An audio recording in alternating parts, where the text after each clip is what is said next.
Jeremy Clarkson says he doesn't give a st about what Harry and Meghan care about as he blasts trivial Netflix deal. It was non-stop laughs when Jeremy Clarkson was on the BBC, hosting a motoring program, not a stand-up show. But he, like millions of Brits, thinks his old stomping ground has become too obsessed with being PC and not enough with making us chuckle. New BBC Director General Tim Davie is to target comedy shows that are often seen as too left-wing in a bid to restore trust and confidence in the organisation. Jeremy, however, says it is easier than that, just crack good jokes. In an exclusive interview, he said, "It's got nothing to do with your politics.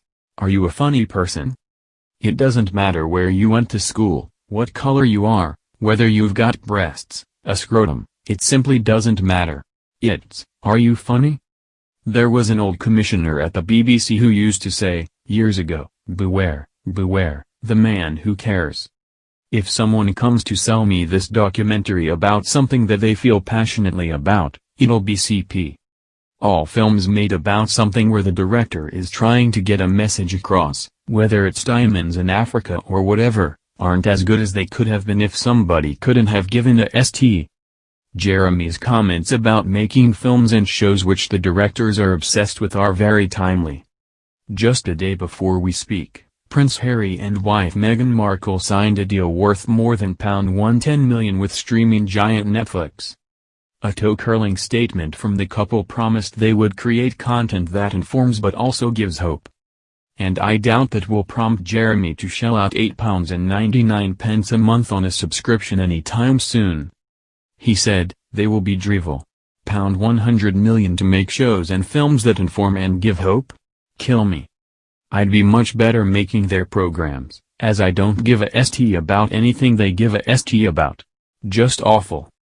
Jeremy and I are chatting ahead of the return of the legendary game show Who Wants to Be a Millionaire?, which returns to ITV tomorrow night. And there is more hype around the new series, his fifth since taking over from previous host Chris Tarrant, because someone takes home the £1 million prize for the first time since Ingram Wilcox in 2006. The identity of the contestant, only the sixth to win the top prize without cheating, is being kept a closely guarded secret. But what Jeremy will say is that it is must-watch television, as the person in question seems to just breeze to their life-changing victory. He said, "They were just an extraordinarily knowledgeable person. If you lived on this person's street you would never need Google. They did it really fast. That was, I suppose, the big surprise, that one minute they were on £2,000 and the next I was going, in this for £1 million. It felt surreal. This person got there in about 14 seconds. The contestant joins Judith Keppel, David Edwards, Robert Bridges, Pat Gibson and Ingram Wilcox as top prize winners. But because there was no studio audience due to COVID-19 restrictions, Jeremy has no concerns that they got there using questionable methods, as Major Charles Ingram did in 2001 when an accomplice coughed at the right answers to help him to victory. Jeremy said of the latest winner, "They were obviously the best I've ever had because they've won more money. They've done better than anybody else. To know the breadth of stuff they knew was really quite extraordinary. And because there was no audience, there was certainly no one there coughing. They were out there literally on their own. I am sitting there, acutely aware, having also watched 2020 TV drama, Quiz. No, the person did not cheat. This person sailed through it, like it was a breeze." Jeremy is as invested as ever in the contestants' performances on the show, particularly as at any time he can be called upon to help them, using the Ask the Host lifeline.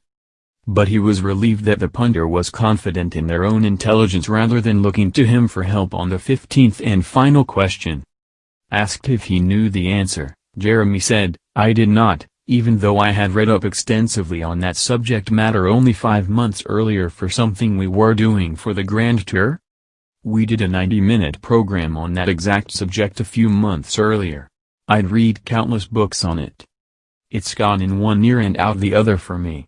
It was fresh in my mind, and I couldn't remember the answer.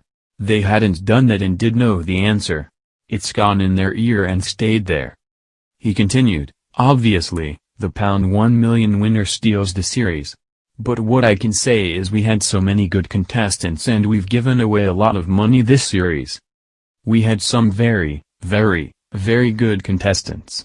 I mean, very good, and then some absolute dunderheads, which is what people want. This series isn't very great. They are either very, very good or very, very bad. With no audience for contestants to consult, producers had to add a second phone-a-friend lifeline, something I suggest is actually an unfair advantage.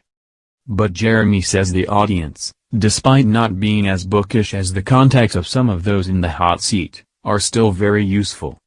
He said, they can sometimes be split, but they rarely, very rarely, get it wrong. The highest is usually the right answer, weirdly. They're certainly extremely useful to use at £2,000 when you've been asked about Coronation Street. A lot of these contestants know the date of every single battle in the 100 Years' War but have never seen EastEnders or Coronation Street, so they're stumped. And that's why the audience is very useful.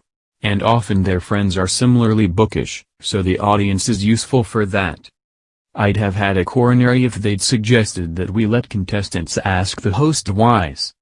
It's great to ask the audience and it's nice to have 4 different lifelines, but when you don't have an audience there really is nothing you can do about it. That's what we had to do because of COVID-19 and this is just where we are.